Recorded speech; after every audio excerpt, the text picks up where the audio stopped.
animals use for communication. And like I said, it's more than half fat.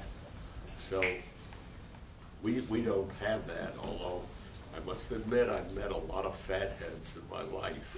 So, okay, so that's really the story on fat cells, what they look like. Very simple in appearance, easy to diagnose. Now, another cell type, which is an extraordinarily important one, are cells that are called macrophages.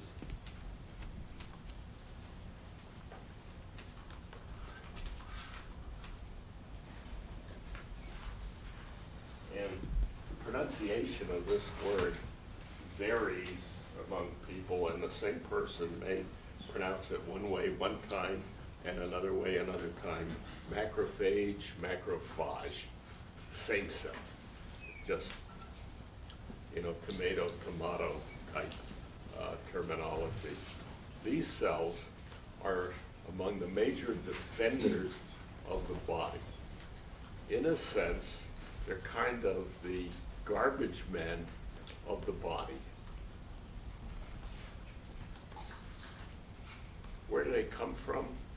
Well, they arise in the bone marrow as cells that are called promonocytes. These promonocytes are released into the bloodstream where they're known as monocytes. And we'll be talking about blood at some future date.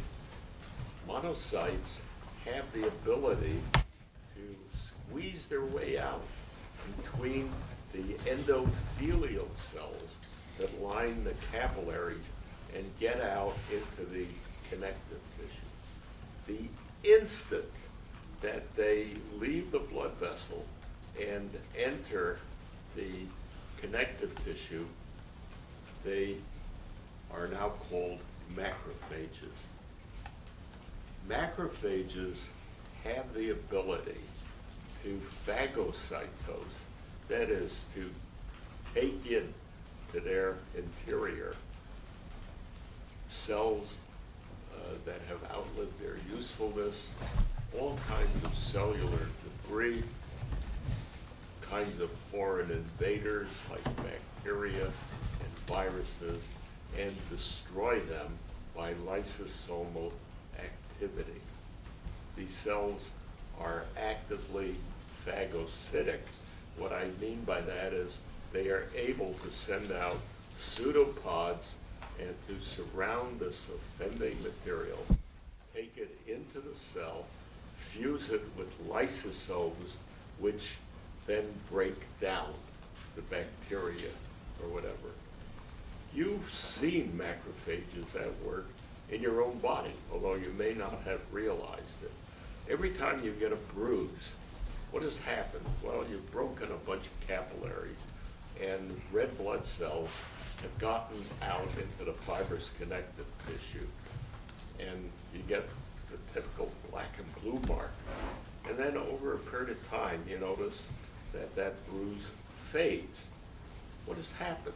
Well, there's been an invasion of macrophages, and they have ingested those freed red blood cells and destroy them. So the bruise gradually fades.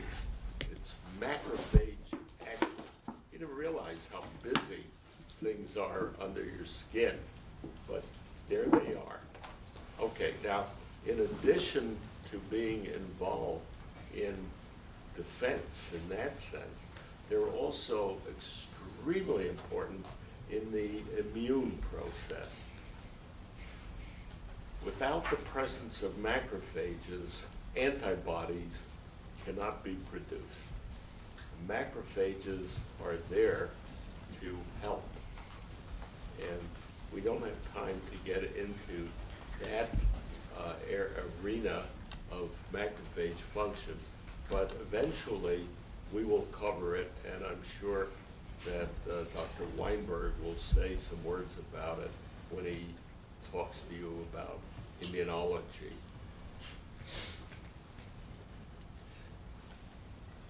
Okay, these cells are easy to identify after they have ingested material.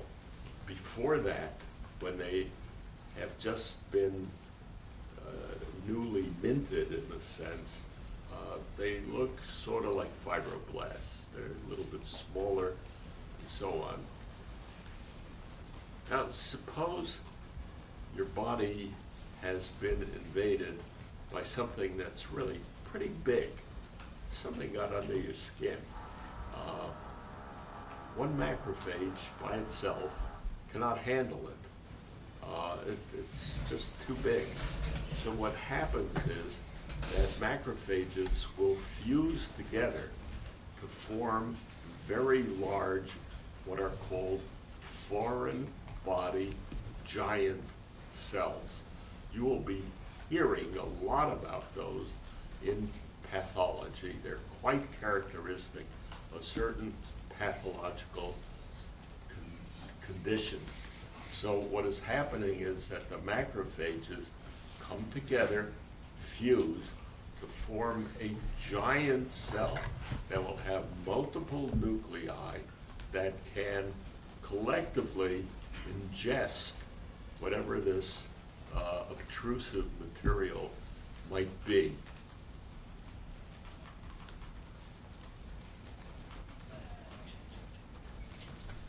Dr. Tandler, is that pus? No, Okay. no. That's a completely different story. Pus is a breakdown of neutrophils and bacteria. Completely different arena, although pus can accumulate in the loose connective tissue. But it's not the result of macrophage activity yet. So is there a name for this foreign body giant cell you're talking about? Of this Yeah. combination of macrophages? What about them? What do you call the giant fused together macro? Foreign body giant cell. That's its Oh, name. I thought there was a That's- more scientific. No. How scientific can you get? I'm just asking. It's an operational terminology. Gotcha. But this is what the pathologists call it, and you will be seeing many examples of that in pathology. Okay, another cell type which is present in the loose connective tissue are cells that are called plasma cells. These cells actually are very easy to identify because they have a unique distribution of stainable material in their nucleus. And this is the cell. The nucleus tends to be a little bit over to the side, and the stainable material seems to be arranged like the spokes of a wheel. And we refer to this sort of thing as a cartwheel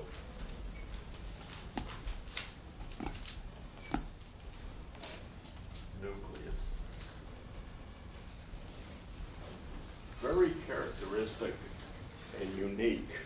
It's found only in human beings. It's found only in plasma cells.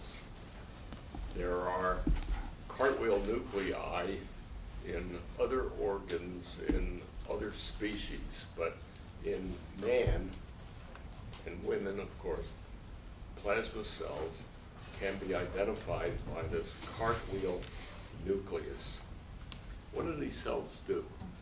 Again, if examined in the electron microscope, they are loaded with rough endoplasmic reticulum. And it is these cells that produce antibodies, huge amounts of antibodies, thousands of molecules per plasma cell. They're just pouring it out constantly. And we'll be talking about that when we talk about the lymphatic system. But just be aware of that. Where do plasma cells come from? Well, their precursor are blood cells. The blood cells are those cells known as lymphocytes. Lymphocytes are the smallest cells found in human blood. They're quite small. They are mostly all nucleus. They have very little cytoplasm. They're found in the bloodstream. These cells can leave the capillaries, enter the connective tissue, and if they are properly stimulated, they undergo this remarkable change in morphology in that they change from a cell that is mostly all nucleus and dense into a cell that has a large endoplasmic reticulum and this cartwheel nucleus. You find these very frequently in the loose connective tissue, in tumors, and so on. They're all over the place. There are a lot of them and are one of the easiest cells to identify. Okay, let's take a 10-minute break and we'll finish the cells and then talk about the fibers, and I'll show you some pictures of these. Okay, 10 minutes, please. Yeah, why?